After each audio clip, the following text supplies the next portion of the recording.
এই জন্যই তো এই নির্বাচন ভালো নির্বাচন, এই জন্যই তো নির্বাচন ক্রেডিবল। যদি যেটা আমরা উপস্থাপন করতাম এটাকেই তারা অ্যাকসেপ্ট করতে বাধ্য হতো, আগে যা হতো, তাহলে তার ক্রেডিবল ইলেকশন হতো না, জবাবদিহিতামূলক নির্বাচন হতো না।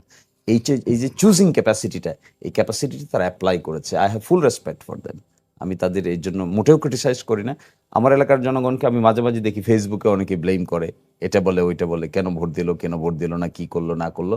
আমি মনে করি এটাও করা উচিত না। কিন্তু বাংলাদেশে যেই কয়টি আপনার আলোচিত এলাকা ছিল, সংসদীয় আসন ছিল, তার ভিতরে আপনার আসনটি মানে নানা কারণে মানুষের নজরে ছিল। সেই জায়গায় আপনি যার কাছে হারলেন তার মেকানিজমটা কি ছিল? জনগণ তাকে বেছে নিল কেন? উনি অনেক বর্ষিয়ান রাজনীতিবিদ। হ্যাঁ, আমরা একসময় ওনার সমর্থক ছিলাম। আমিও একসময় ওনার নির্বাচনী এজেন্ট ছিলাম। উনি একসময় লাঙ্গল মার্কা ছিলেন, জাতীয় পার্টি থেকে নির্বাচিত হয়েছিলেন। তারপরে তিনি লাঙ্গল ছেড়ে বিএনপিতে এসেছেন। তারও আগে তিনি 2টা উপজেলা চেয়ারম্যান ছিলেন। তিনি সবসময় ফাইট করেছেন বাবু সুরঞ্জিত সেনগুপ্তের সাথে। তা বাবু সুরঞ্জিত সেনগুপ্ত তো দুনিয়াতে নাই। তার ওয়াইফ পার্লামেন্টের মেম্বার হয়েছেন। এবার তিনি আর এখানে কম্পিটিশন করেন নাই। ফলে তিনি মুরব্বী মানুষ হিসেবে বা একজন দীর্ঘদিনের পলিটিক্যাল অ্যাক্টিভিটির সঙ্গে জড়িত থাকার কারণে ওনার তো ডিপ রুট আছে সেখানে, এটা অস্বীকার করার কোনো কারণ নেই। বহু মানুষের সঙ্গে ওনার ব্যক্তিগত রিলেশন আছে, ব্যক্তিগত অনেকে মনে করেন ওনাকে ইজ্জত দেওয়া দরকার, ওনাকে সম্মান দেওয়া দরকার, ওনাকে আমরা অসম্মানিত করতে পারি না, অনেকে এরকম মনে করে। This is also emotion. আবার at the same time attention পাওয়ার একটা বড় কারণ হলো যেহেতু আমি ক্যাম্পেইন করার ক্ষেত্রে অনলাইন মেকানিজম ব্যবহার করেছি বেশি। আপনারা ফেসবুকে, ইউটিউবে, ট্রেন্ডিংয়ে, আপনারা টিকটকে, এটা আমি দেখেছি যে জাতীয় একটা ট্রেন্ডিংয়ের মধ্যে পড়েছে। তো এটা বিকজ অফ দি কন্টেন্ট, যে কন্টেন্টগুলো আমি ক্রিয়েট করার চেষ্টা করেছি ক্যাম্পেইনের সময়ে, এগুলো কিছু এক্সেপশনাল মেকানিজম ছিল। ওই এক্সেপশনাল মেকানিজমটা শুধু ওই দিরাইশাল্লার মধ্যেই সীমাবদ্ধ ছিল না, এটা ওই বাউন্ডারি পার হয়ে জাতীয় আন্তর্জাতিক বাউন্ডারিতে ঢুকেছে। তার এক্সেপশন দেখেছি আমরা বিদেশিদের ভোট। পোস্টাল ব্যালটে আমি অনেক ভোট পেয়েছি, আমরা অনেক, এটা আমি আর এক্সেপশন বলতে পারি না, বলতে চাই না। 100টার মধ্যে 80টা 90টা ভোট পেয়েছি আমরা পোস্টাল ব্যালটে যে সমস্ত ভোট। চমৎকার। আপনার এলাকায় হা ভোট এবং না ভোটের পরিস্থিতিটা কেমন ছিল? আমাদের রেশিওটা কেমন? আমার এলাকায় তো এক্সেপশনাল এরিয়া, এখানে না ভোট বেশি পড়েছে, হা ভোট কম পড়েছে। এটার কারণটা কি? এটা নানান কারণ থাকতে পারে, আমি জনগণকে দোষারোপ করি না, এটা তার চয়েস, সে হা দিবে না না দিবে, রাইট দিবে না রং দিবে। আমি ওই এলাকার একজন সংসদ সদস্য পদপ্রার্থী, আমি তো জনগণকে ব্লেম করতে পারি না। This is there individual right.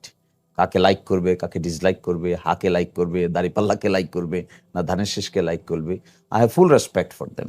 তাদের ফিলসফি থাকতে পারে, তাদের নিজস্ব আন্ডারস্ট্যান্ডিং থাকতে পারে, তাদের সঙ্গে যারা দীর্ঘদিন কাজ করে তাদের ইনস্ট্রাকশন থাকতে পারে, তাদের নিজেদের নতুন দেশ গঠন করা না করার প্রশ্নে মতদ্বৈততা থাকতে পারে, সংবিধানের পরিবর্তনের প্রশ্নে মতদ্বৈততা থাকতে পারে, কিংবা তাদেরকে যারা এই সমস্ত ব্যাপারে পরামর্শ দিয়ে থাকেন পরামর্শকের পরামর্শ থাকতে পারে। কারণ যাই হোক, I do not want to blame anybody.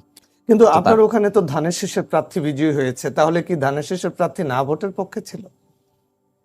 Well, এটাও বলা ঠিক হবে না, মিক্স ভোট হয়েছে, মিক্স, হাও পড়েছে নাও পড়েছে।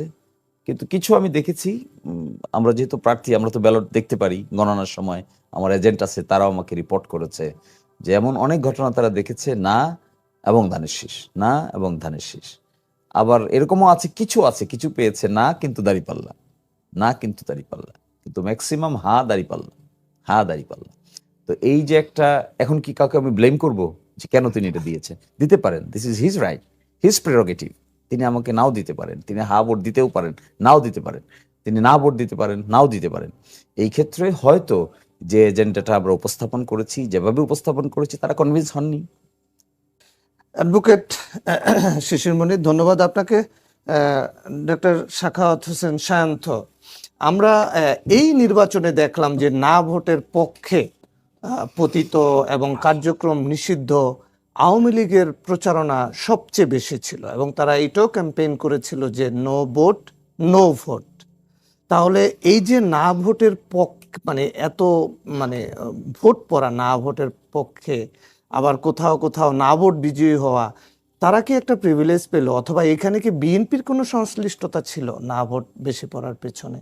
ওকে, আওয়ামী লীগ যে বলছিল নো বোট মানে নৌকা, নৌকা, নো ভোট, জি, যদি নো বোট আর নো ভোট এইটা যদি তাদের কনসেপ্ট হতো, তাহলে আবার না ভোটের পক্ষে বলে কিভাবে?